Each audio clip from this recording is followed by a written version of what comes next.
고시원 원장님들도 잘 모르는 팁이에요. 해보신 분이 많이 없으실 거예요.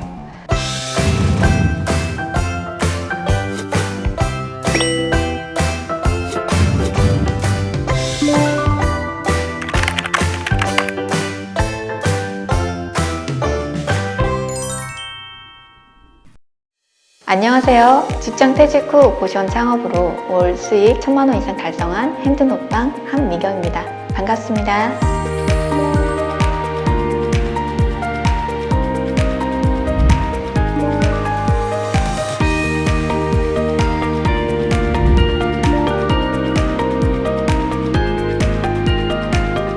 저도 제가 고시원 할 줄은 몰랐거든요. 아는 지인이 건물을 샀는데 그게 고시원이었어요. 근데 직접 운영할 수 없는 분이시고 임대로 놓으려는 걸 제가 봤어요. 근데 저는 그때 제2의 직업을 준비하고 있었고 뭘 할까 창업 아이템을 고민하고 있었는데 고시원이 임대로 주실 생각이시니까 저를 주시라 해서 처음 운영하게 됐어요.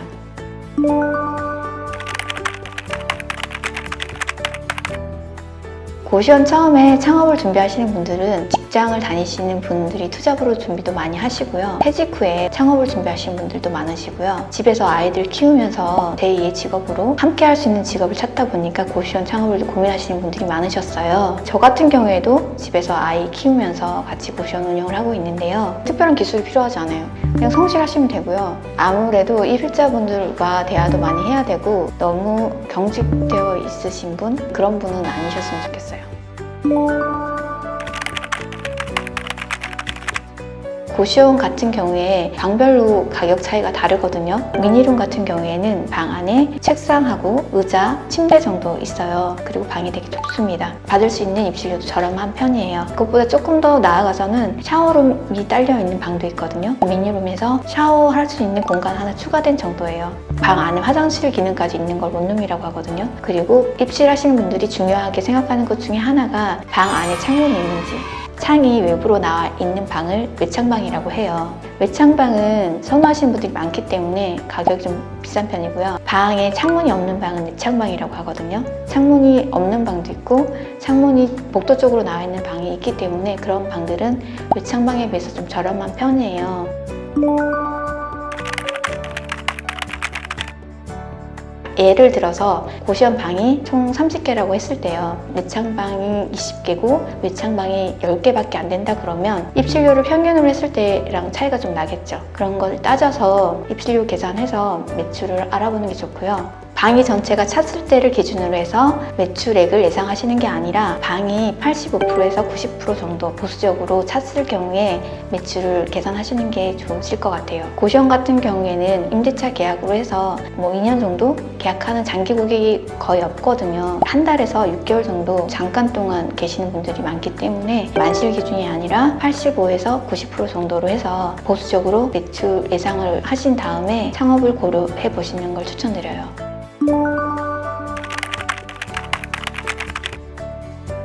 고시원을 창업하는 방법은 3가지가 있어요. 우선 첫 번째로는 고시원 건물을 신축하는 방법이 있습니다. 땅에서 고시원 신축할 수 있는 허가가 나는지를 먼저 알아보는 게 제일 중요할 것 같고요. 두 번째는 기존 고시원으로 운영되는 곳을 인수하는 방법이에요. 창업하는 방법 중에 제일 간단한 방법이고요. 많은 분들이 하시고 있는 형태죠. 이럴 경우에는 주의하셔야 할 게 기존 고시원 다중이용 업소일 경우에는 소방안비 증서가 필요하거든요. 이게 승계가 가능한지 꼭 체크해 보셔야 될 것 같아요. 그 다음에 세 번째로는 기존 상가 건물을 고시원으로 용도 변경하는 방법이에요. 상가에서 고시원으로 용도 변경할 경우에 꼭 체크해야 될 포인트가 있습니다. 첫 번째로는 건물이 대이종 근린생활시설이어야 가능합니다. 그리고 주상복합 건물에서는 안 돼요. 주거로 사용하는 건물이 같은 동일 건물에 있으면 안 되거든요. 5층 이상 건물일 경우에는 피난 계단이 2개 이상 있어야 합니다. 마지막으로는 건물이 위반 건축물로 등재되어 있는지 꼭 확인해 보셔야 해요.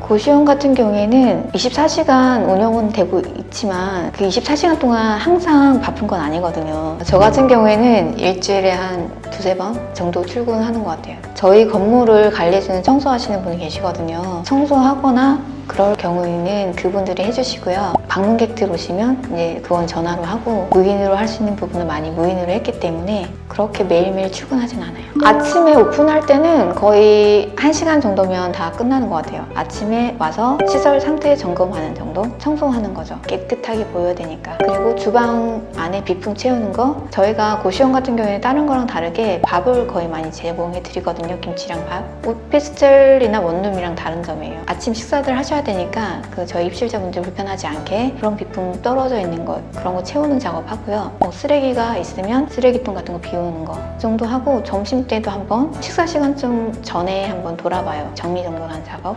그리고 저녁 때도 폐점이라고 시간을 정해놨어요. 저희는 아침 9시 오픈, 마감 시간은 10시 정해놨거든요. 그 시간에 주무시기 편한 간접 조명으로 바꾸고요. 그리고 중간중간에 혹시 방문객 있으면 방 보여드리는 작업.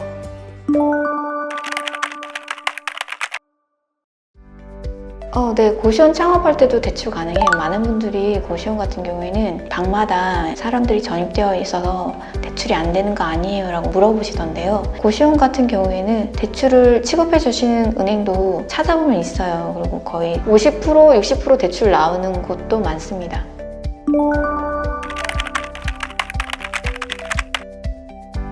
해보신 분이 많이 없으실 거예요. 고시원 원장님들도 잘 모르는 팁이에요. 고시원 자체가 특이하게 준주택이거든요. 거의 상가 건물에 고시원이 있죠. 상가인데 상가에 주거로 쓰는 시설이에요. 상가 건물일 경우에는 수도세 업무용으로 나오거든요. 그런데 고시원 같은 경우에 사람이 살고 있는 주거로 사용하는 형태잖아요. 전입세대를 하신 분들은 주거로 하시고 있으니까 주민센터 가서 전입하신 분들 몇 명인지에 따라서 수도요금 감면도 가능하세요.